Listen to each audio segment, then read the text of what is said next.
Okay, so have you ever, like, been using an app and it just freezes? Oh, all the time. Right. Yeah. And you kind of want to, like, reach in and untangle whatever's going on in there. Yeah. Well, that's what we're doing today, kind of. We're going deep, a deep dive, behind the scenes of how computers think. The language of computers. Exactly. Totally. And specifically today, we're going to be talking about variables and assignments.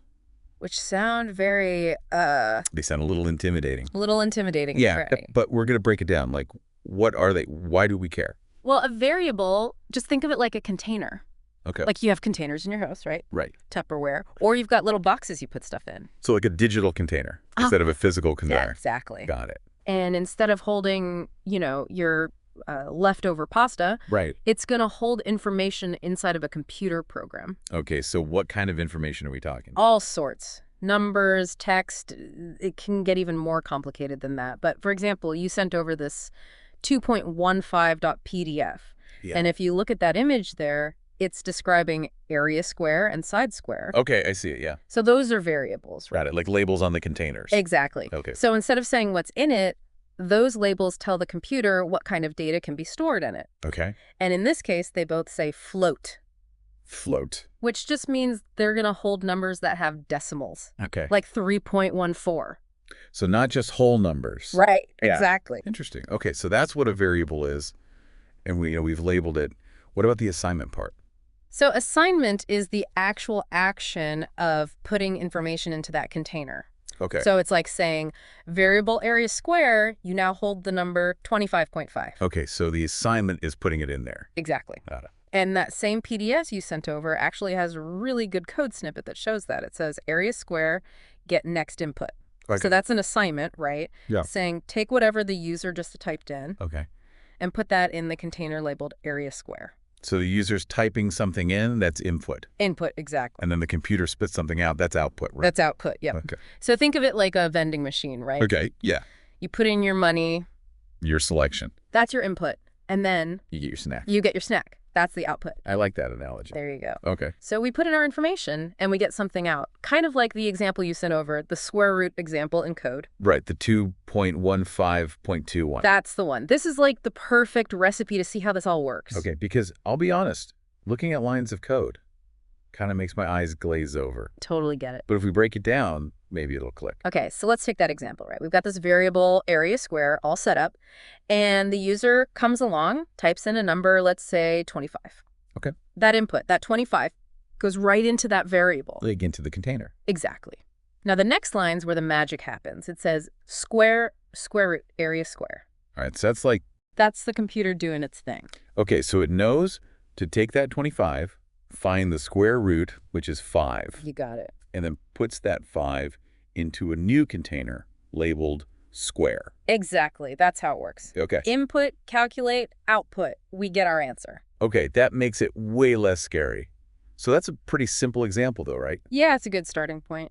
What about something a bit more real world, like the miles traveled example? Oh, yeah, the 2.15.3. That's the one. Now that's using variables and assignments to solve, like a real problem. Exactly.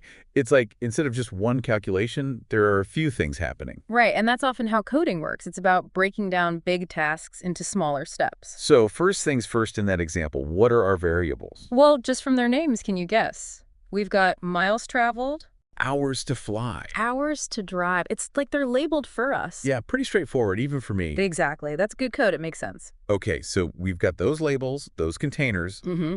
and then what? The user gives us some Well, info, right? Right. So let's say they're going on a road trip, 3,000 miles. Okay, that goes into miles traveled. First step done. Hmm. Now, how do we figure out how long that takes flying versus driving? We need some speeds. Exactly. That's where the next lines come in. It says hours to fly, miles traveled 500.0, and then hours to drive, hours traveled 60.0. Okay, so we're taking that 3,000 miles, dividing it by, what, 500 mile per hour for the plane? Yep. And 60 mile per hour for driving. So basically, we're using the information in those containers, those variables, to calculate our answers. Right, like plugging them into a formula, you're getting it. I'm trying. Okay, so now we've got these answers, these flight times and driving times all calculated. Yeah.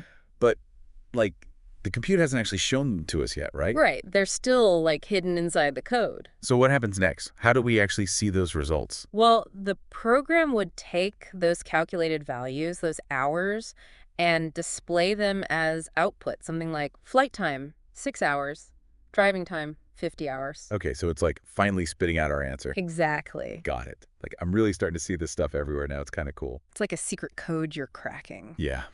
Speaking of, remember that last code snippet from 2.15.1? Oh, the one with X and Y. That one. I kind of want to try it out. All right, let's do it. Okay, so listeners, you can follow along if you want, but no pressure. It says X and Y are both integer, which means they're whole numbers, no decimals this time. Mhm. X gets the value 8, then Y gets 4, and then it says display X, Y. So what do you think happens? What do you think the output's going to be? Take a second, think about it. Okay, ready? Drum roll. It's just 8, 4. See? Not so bad, right? Yeah.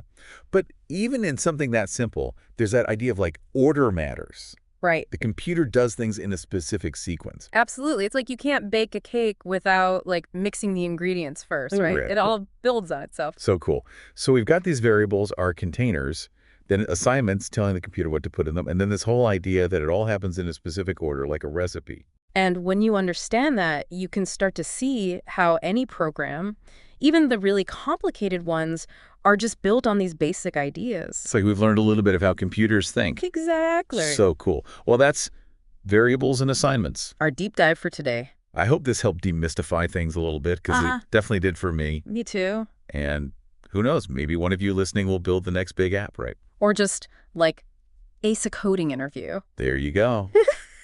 Let us know what you thought of this deep dive and what other topics you'd like us to, dive into. Until then, happy coding.